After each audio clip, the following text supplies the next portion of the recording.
네, 안녕하세요. 김한과병원 유튜브 논문의 정석 두 번째 시간으로 돌아왔습니다. 진행의 김성입니다.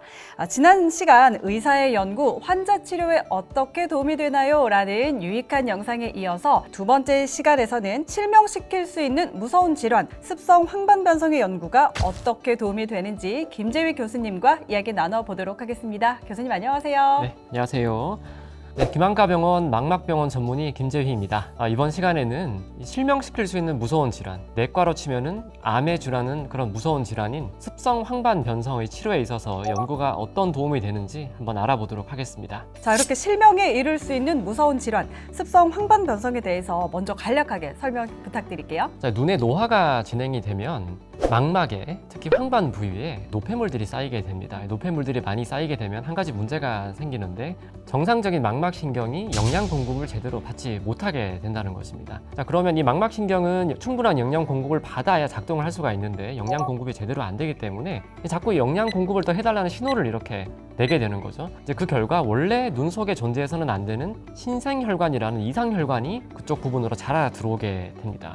이 혈관이 일반적인 정상혈관과는 많이 다르게 피도 잘 나고 물도 많이 뿜어내고 이러면서 신경을 부종을 일으키고 손상을 시키게 되는 것이죠. 이것이 습성 황반변성이라고 하는 병입니다. 설명을 들어보니까 정말 너무 무서운 질환이다라는 생각이 드는데요. 이 실명 질환인 만큼 습성 황반변성에 걸리면 환자들의 실생활에도 굉장히 큰 문제가 될 수도 있겠지만 보호자들에게도 굉장히 불편함을 줄 수 있다는 생각이 드는데요. 그만큼 이 굉장히 중요한 질환이니만큼 전 세계적으로도 많은 연구가 이루어지고 있다고 들었는데 그럼에도 불구하고 아직 밝혀지지 않은 부분도 있다고요. 황반변성이라는 병이 현재 전 세계적으로 안과 분야에서 많은 재원이 투자되고 많은 연구자들이 이쪽 부분을 연구하는 그런 질병입니다. 그럼에도 불구하고 아직도 미지의 세계로 알려지지 않은 부분이 많습니다. 그렇다면 현재 상황에서 이 황반변성 환자들을 위해서 어떤 연구가 우선시돼야 한다고 보시나요? 황반변성 분야에 대한 연구는 아주 다양한 그런 연구들이 있습니다. 어떻게 하면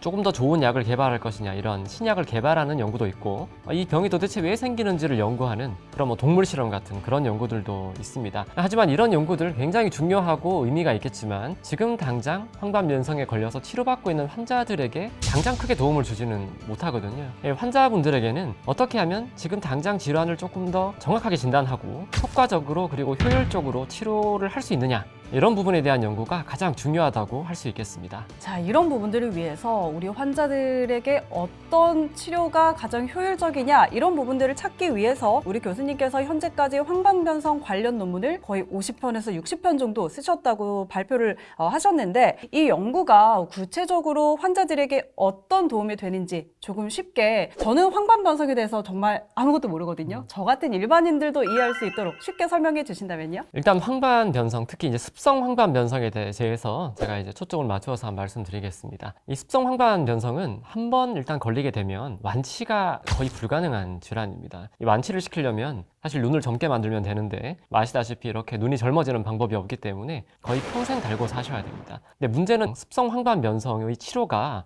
당뇨, 혈압처럼 6개월에 한 번씩 가서 약을 타오고 검사를 하고 이렇게 하는 것이 아니라는 것입니다. 일단 이 병이 한번 걸리면 검사도 굉장히 자주 해야 되고 많으면은 뭐 한 달에 한 번씩 계속 병원에 가서 검사를 하고 또 이제 치료를 받아야 되는데 치료 방법이 환자 입장에서 굉장히 부담이 됩니다. 이게 눈에 주사를 맞아야 되거든요. 환자 입장에서 굉장히 크게 스트레스가 됩니다. 이러한 부분이 계속 쌓이고 누적되고 몇 년 지속되다 보면 환자분들이 많이 지치시는 거죠. 돈도 많이 들고 시간도 많이 뺏기고 정신적으로 스트레스도 커지고. 근데 그것뿐 아니라 이 환자분들이 보통 상당히 고령입니다. 평균적으로 한 70세 정도 되는 환자분들이신데 그렇기 때문에 이분들이 병원에 방문을 하실 때 혼자서 움직이기 어려운 경우가 많습니다. 그래서 보호자들의 도움이 필요하다는 것인데 이 보호자분들이 직장인 휴가를 낸다거나 일을 쉬고 모시고 와야 되는 거죠. 그래서 황반변성, 습성 황반변성의 치료는 단순히 병을 치료한다 이런 문제뿐 아니라 그 한 가족 전체의 부담이 굉장히 커지는 그런 문제가 되는 것입니다. 그래서 저희가 황반변성을 치료를 하는 데 있어서는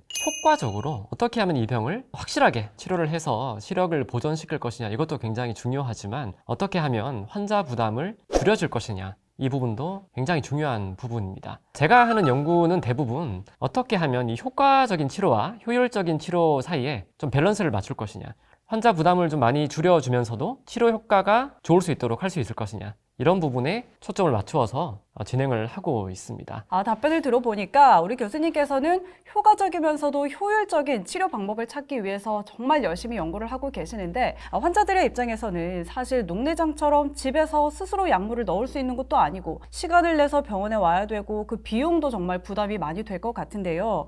사실 일반인들에게 주사 치료라고 하면은 듣는 저부터도 벌써 아프거든요. 그래서 이 주사 치료를 좀 줄여주는데 초점을 맞추고 계시는데 그 연구 결과는 어떻게 됐을까요?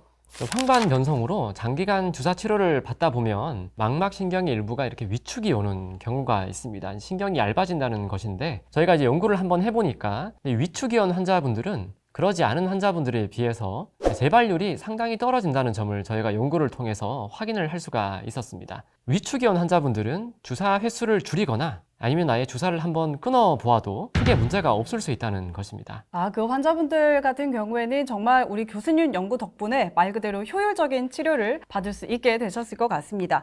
사실 환자 입장에서 연구 논문이라는 거는 정말 거리가 멀게만 느껴지고 또 의학하는 분들만의 영역이다라고 좀 어렵게 생각을 했었는데 오늘 이렇게 이야기를 들어보니까요. 의학 연구가 치료에 얼마나 도움이 되는지 느끼셨을 것 같습니다. 그리고 요즘 환자분들 중에서는 자신이 갖고 있는 질환에 대해서 치료법도 찾아보고 또 논문도 찾아보고 정말 적극적으로 정보를 많이 찾아보는 이런 스마트한 환자분들이 점점 늘고 있는 것 같은데요. 교수님, 앞으로도 우리 황반변성 환자들을 위해서 더 지속적인 연구 부탁드릴게요. 네, 감사합니다. 네, 자 이렇게 꾸준히 연구하는 교수님 응원하겠습니다. 화이팅!